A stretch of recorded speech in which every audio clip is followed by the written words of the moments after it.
Jauh pemirsa, dan sukar dipercaya pemirsa. Bagaimana sebuah set pieces yang sedikit berbeda didapatkan oleh Bayangkara oleh LC, dan ini tidak diduga oleh PSM Makassar sehingga di menit ini tim Bayangkara berhasil unggul atas PSM Makassar lewat gol yang berada di depan gawang yang tinggal diguyur saja oleh Sani Rizky Fauzi. Ya, kita lihat peluang pertama on target dari para pemain Bayangkara Arthur Bonai ternyata pemirsa yang mencetak gol. Arthur Bonai. Betul, kita lihat peluang pertama on target dan langsung bisa dikonversikan menjadi gol. Kerjasama di antara tiga pemain. Renan memberikan umpan ke tiang jauh. Sani Rizky menyodorkan bola dan Arthur Bonai. Kanan kembali pemirsa.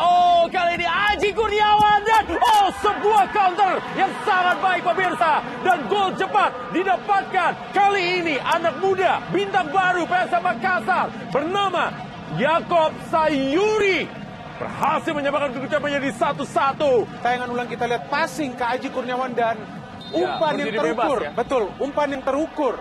Ya, kita lihat umpan dari Hasim Kipu, kemudian umpan kembali dari Aji Kurniawan ke Yakob Sayuri yang berada juga dalam free position, dan dia melakukan finishing dengan kaki kirinya. Kita lihat melakukan placing untuk bisa menjebol gawang dari Awan Setora Harjo.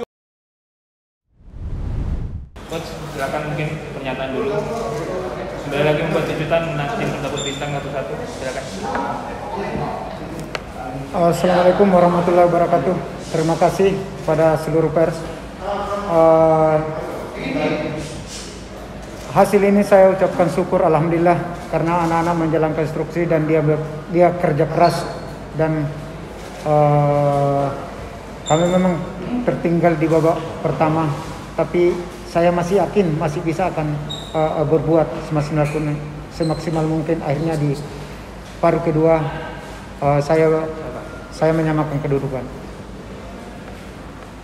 Mas Firman, silakan kembali membuat kejutan hari ini.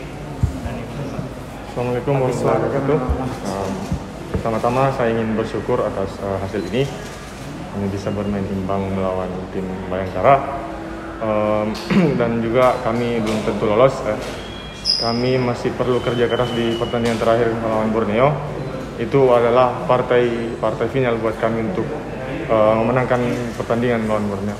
Dan untuk di pertandingan tadi, ya pertama memang kami tertekan di awal, dan akhirnya teman-teman bisa di 20 menit ke atas itu teman-teman bisa keluar dari tekanan itu, dan di babak kedua alhamdulillah kita bisa menyamakan kedudukan. Terima kasih. Ya, saya lihat suatu kerja keras untuk bagaimana untuk ke fase berikutnya, karena kami pun persiapannya dengan materi pemain ya, tapi anak-anak bisa membuktikan bahwa semua bisa terjadi, tapi kita harus kerja keras, itu yang utamanya. Anak-anak bermain bagus. Ya, memang awal-awal kami pincang karena memang saya masih membutuhkan Patrick, tapi dalam hal ini mereka cedera, dia tidak bisa tampil. Makanya saya ambil inisiatif pemain-pemain muda untuk menggantikan Patrick. Tapi belum bisa apa yang saya harapkan di pertandingan ini. Tapi di satu sisi mereka bisa menutupi kekurangan yang sekarang yang ditinggalkan Patrick ya, termasuk di gelandang Arpang tidak ada karena mereka mengadakan pesta pernikahan. Ya inilah Yakob Sayuri ya, pantaslah memang dipanggil dia di tim nasional karena memang dia punya skill bagus, daya serang bagus, dia punya naluri bagus. Termasuk Aji juga menjalankan instruksi bahwa mereka masuk bisa merubah situasi ya, bisa merubah situasi dalam attacking dengan bertahan.